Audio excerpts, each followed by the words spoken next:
Islamophobia in the age of artificial intelligence.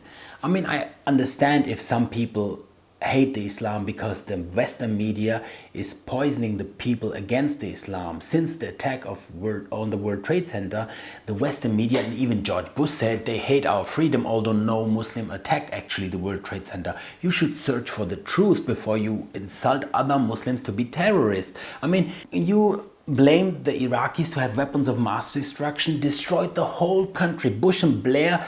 They lied. Okay. They said Saddam is seeking and is working and is advancing towards the development of nuclear weapons. No question whatsoever. They lied. Okay. They said there were weapons of mass destruction. There were none, and they knew there were none. There were no weapons of mass destruction. Started a war in Iraq, Desert Storm and all that. Killed a lot of Arabs, have stolen all their oil, all their gold, and still blamed them to be terrorists, although they didn't had any weapons of mass destruction.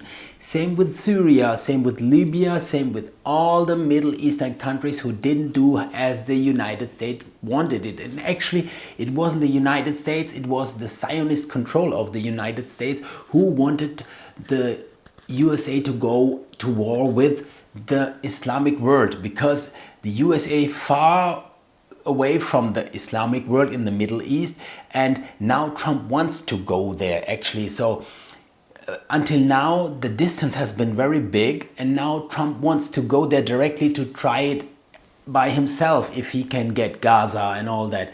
But it's not about Gaza, about Islamophobia. Actually, you guys, even if the media, even if you grew up in a racist family, even if you grew up in an Islam-hating family, you can use ChatGPT. And if you ask ChatGPT, it will tell you. You don't need to use only ChatGPT. ChatGPT is the Western side of artificial intelligence, which is fed by Western data and pro-Western data. And DeepSeek is actually the Eastern side of the artificial intelligence, and it is fed by Eastern data. So when you search for both, I've tested both. I've tested ChatGPT and DeepSeek and realized that still the outcome about the Islam is that Islam stands for peace. Islam stands for peace through submission to God. So Islam is not a harmful religion.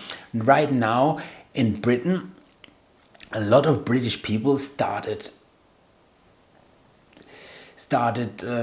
actually, they are supported by Elon Musk. They started a scheme against Islam. But I'm not telling you to accept Islam, but I'm just telling you to perhaps research why your hate exists. And if your hate exists, I can tell you why the hate exists in the Muslims, in some Muslims, not all, because Islam doesn't teach hate.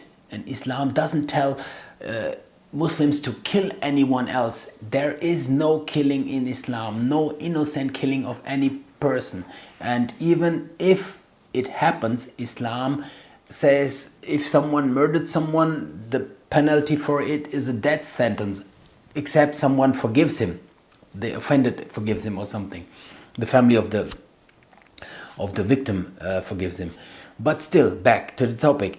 Right now there is a hate spread all around the globe against Islam, but Muslims didn't do anything. I mean, the best example was USAID, and you realize that they send billions all around the globe just to corrupt the media, buy politicians and install corrupt leaders in Islamic countries and in resources-rich countries. They install corrupt leaders so you can rob the whole planet. And that's what USA actually did. USA robbed the whole planet and claimed to be the holy saints. I mean, 9/11 wasn't done by Muslims. For sure not done by Muslims. Saddam Hussein didn't do anything to the USA and didn't kill any babies and didn't have any weapons of mass destruction. Assad didn't do anything to the Americans. Libya didn't do anything to the Americans. You are so far away. Actually, they were doing business. So why did you kill him? Just for oil, gold, money and resources. If Gaddafi would have been able to install the African Union, like the United States, the European Union, and Gaddafi said, hey, if they got their unions, why don't we have an African Union?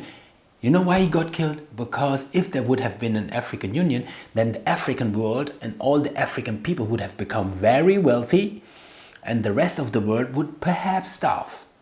And that was the reason why Gaddafi got killed. But still, I'm not telling you to become Muslims or something. I'm just telling you, hey, do the research first, yeah? Especially British people. The British crown went around the whole globe, roved the whole planet. You didn't have any diamonds in the UK, perhaps like 1 or 2% of all the diamonds you have in your country. It's all stolen in Africa, Asia, and everywhere else. I mean, the USA, they are now battling against Mexican illegal immigrants, let's say other Americans and illegal immigrants. Actually, the white folks is the illegal immigrant to the Native American peoples, and they did the genocide over there. So usually all the Mexicans living in America, if they don't want you, leave. Go to Mexico and build up a country. Build up a country bigger than the United States, because you have all the skills. You are the guys who actually work. It's not so important about the management. Just stick to your skills, go over, build everything up over there, and forget about the USA. If they don't want you, they don't treat you right, hey, don't start any wars or civil wars. Go over, build your country. They will starve. I mean, just stock exchange and Wall Street and tech and super tech companies, it's not the world. You need to feed the people, and to feed the people, you need to actually go for work.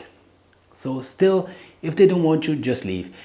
Actually, my opinion about Palestine was the same. I wanted the Palestinians to leave and God would have revealed the truth. But in Islam, God says you should fight for your land. And if they want to fight, who shall tell them not to? But still, I think, I don't know, but I think I'm a spiritual guy. So I think spiritually, if the Palestinians would leave the place and all the chosen ones would gather in Israel, I'm pretty sure that the Judgment Day would at first strike over there. So they would know that they are not the chosen people. Thank you.